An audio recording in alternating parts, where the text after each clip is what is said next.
Hey guys, it's Tammy and it's day 15 on the War on Sugar. 21 days I'm doing this for. And I'll just stick to weightlifting. I can't sing. So anyways, if you're watching this video, what do I always say? You're vertical. Put your problems that way. Put your cares that way. Boom. You are vertical. Keep on smiling. Yeah. So anyways, today I want to talk about, as we all know, childhood obesity. And what's it mainly from? Diet and lack of exercise. And so I'm about to bring you some facts, and I am going to save the best one for last. Plus, I also want to talk about muscle soreness and how to prevent it and not be that sore the next day after you had a really hard workout. So, let's first get to childhood obesity and the war on sugar with children. All right, you ready? How much sugar is too much sugar for kids? In 2009, citing the evidence of the relationship between the intake of sugars and cardiovascular health, the American Heart Association published new guidelines setting limits on the amount of added sugar acceptable for a healthy diet. Depending on their caloric intakes, children should not consume no more than 3 to 8 teaspoons of added sugar per day. Unfortunately, according to another study done by the AHA, children as young as 1 to 3 years old already consume about 12 teaspoons of sugar per day. The older children consume even more than that.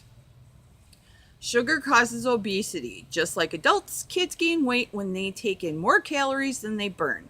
Sugary snacks and drinks are packed with calories and not much else. And eating or drinking too many of them can put on the pounds.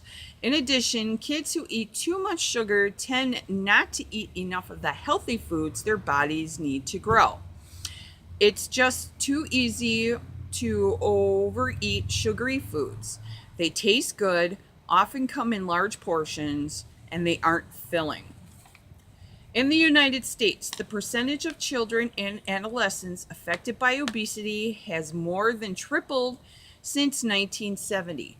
Data from 2015 to 2016 show that nearly 1 in 5 school-age children and young people 6 to 19 years in the United States has obesity. Adult and childhood obesity have increased substantially in the last 30 years.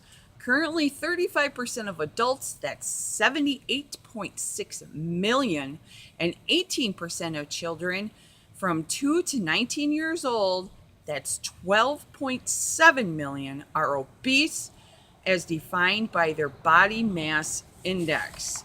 Now, this one is a kicker, okay? You guys are going to be shocked at this one. No mom in her right mind would pack her child's lunchbox with nothing but 4 Twinkies. You probably stick to the classics, maybe a peanut butter and jelly on whole wheat bread, a cup of applesauce, and fruit punch. Protein-rich peanut butter, fruit, fiber-filled bread. It's perfect, right? Maybe not. Sure, your child would get plenty of nutrients, but she'd also get a whopping 76 grams of sugar.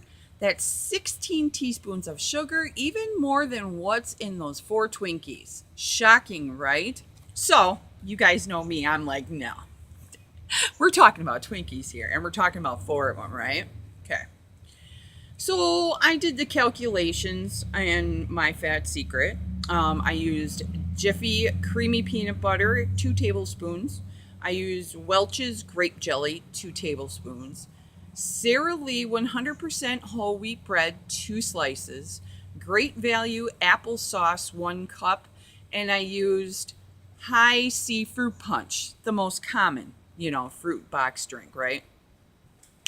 Well, that lunch came out to 100 grams of sugar. 100 grams of sugar. That equals 25 teaspoons of sugar. Okay? 4 Twinkies, 58 grams of sugar, and 14.5 teaspoons of sugar. I was shocked. I was floored. And it just makes you wonder and makes you think what you're actually packing in your child's lunch. Now, they've already had, what is it, 25 teaspoons of sugar just in that lunch, and the recommended dose is 3 to 8 teaspoons. And that was 25 teaspoons.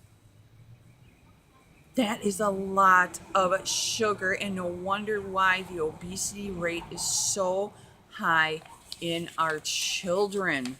You guys, you got to be more aware. I mean, I get the whole peanut butter and jelly sandwich thing. It's cheap and everything like that, but there are substitutions you can do to lower that sugar down. All right, you guys. So you just need to be more aware. Make substitutions instead of the applesauce. Substitute it for unsweetened applesauce with a little bit of cinnamon. They won't even notice the difference. That'll cut down on a lot of sugar right there. Go with the sugar-free jelly. That'll cut down on the sugar right there. Instead of them having a juice box, give them water with a little bit of Crystal Light in it. Boom. Cut down on the sugar right there. You guys, it's simple. It's easy. If you need my help, I will help you out. All you have to do is just message me. I do have references and food lists for children that for exchanges wise that will help you out. So, anyways, on my personal page, I just got to shoot this in here. On my personal page this morning, I put a workout video on there. It's by a guy called Willitary. It's called Dark Horse. And it's nothing but squats to the song Dark Horse by Katy Perry, right? So I watched it and I'm like, oh my God, I could, no problem, totally do it. Well, the title of it should not be Dark Horse. The title of it should be I Will Never Walk Again, because I felt like I was on a horse for 4 hours. You guys, I made it through the whole video. I did the deepest squats I possibly could. My legs are burning. They are on fire. I highly suggest, thank you, Mr. Willitary, Willitary, Dark Horse. If you want to firm up that butt, that is the workout for you. Woo! Let me tell you. So shout out to him. I also do some other workouts by him too to get my cardio in, and when I'm pressed for time. And his workouts are really good, and I highly, highly recommend them. He does songs from country to rock and roll. It's just awesome, just awesome. So my muscles are going to be sore. Now what? I know I am going to be sore tomorrow. I mean, I'm not going to be sore like I can't get up from the toilet, sore, but they're going to be sore. So what do? It is very important before and after to stretch. You have to stretch. You want to get in the beginning, before you start working out, you want to warm up the muscles, get the blood flowing. Do your workout, and then after, it is very important to stretch. And I'm not talking like a 2-minute stretch. I stretched myself for 20 minutes after that workout.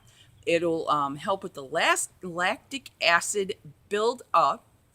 It'll help get rid of that. It'll help with just all over cooling the muscles down and everything like that. And it just feels all over good. Another thing that I do is I always make sure I hit my protein. It is a definite and a must, because the amino acids in the protein that you eat will help build and repair sore muscles and muscle fibers that are being torn during exercise. It helps rebuild them and makes it grow back like that. So that way you're not as sore. So, and then another thing too is foam rolling. They're big, long styrofoam tubes that are usually round. And I just rolled for like 10 minutes. My hamstrings, my quads, the sides of my legs, my butt. And I just rolled and massaged, what I'm talking about. Felt really good. Another thing is you could take an Epsom salt bath or a nice warm bath. That'll help too.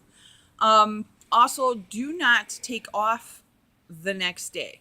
Make sure the next day, and I know if you're really, really sore and it hurts and everything, but you want to walk around a little bit. You want to warm that muscle up because the longer you sit, the tighter the muscle gets, the more it's going to hurt.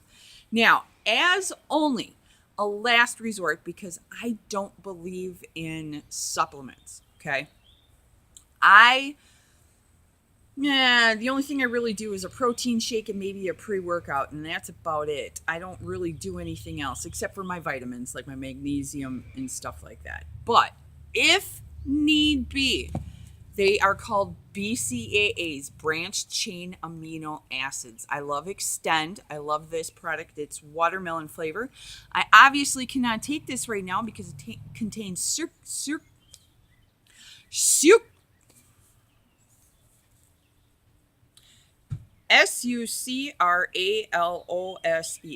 And that's sugar. So, yeah. But I do highly recommend Extend BCAAs. You could take it before bed. You can drink it while during your workout. It'll help with the muscle soreness. So, how much protein does somebody need on the ketogenic diet? Well, a lot of people say lean body mass, and everybody's, oh, what the hell is that? Lean body mass, lean body mass. I go by per pound weight, okay? So, for example, there is a zone, okay, for how much protein you need. Highly more active people like me who weight lift and do intense cardio are more in the higher end. People who have like a secondary job where all they're doing is sitting behind a desk all day and just, maybe do a light cardio or don't exercise at all, are on the lower end of it. And usually the span, depending on one, how much weight you have to lose, two, how much you exercise, three, what you do for a job, and four, and how much you exercise. So for me, I'm at 0.8. On the low end, let's just say I had a desk job and I really only did like light housework at home, then I would go with more like a 0.4 to a 0.5 grams per pound of body weight. So let's figure this out. Okay, so Sally, she is 300 pounds, okay? She wants to get to 200 pounds. That's her goal weight. She wants to get to 200 pounds. And I'm just throwing these numbers out there just to make it easier for me to tell you so you guys can understand. So she's 300 pounds. She wants to get to 200 pounds. That is her goal weight. She works at a childcare. So she's chasing kids all day. And then when she's done with her job, she goes and works out and she runs for 30 minutes to an hour on the treadmill. I myself personally would put her at like a 0.6 grams per pound of body weight. So her goal weight is 200 pounds. You times that 0.6. So her protein should be at 120 grams per day. Now, obviously, if she weightlifted and she did hit cardio and she ran marathons, her protein would be higher. If she was not chasing kids all day and she sat behind a desk all day, then her protein would be lower. So I hope you guys get the gist of that. But usually the average is between like 0.5 to 0.8, depending on your level of activity. You can go as low as 0.4 if you do hardly any activity at all and all you do is sit behind a desk. All right, guys, I will talk with you later, and I hope I can walk tomorrow because I can feel it coming on right now. And let me tell you, it was a workout, so shout out to Willitary-dark. Good workout. All right, I will see you guys later. Bye.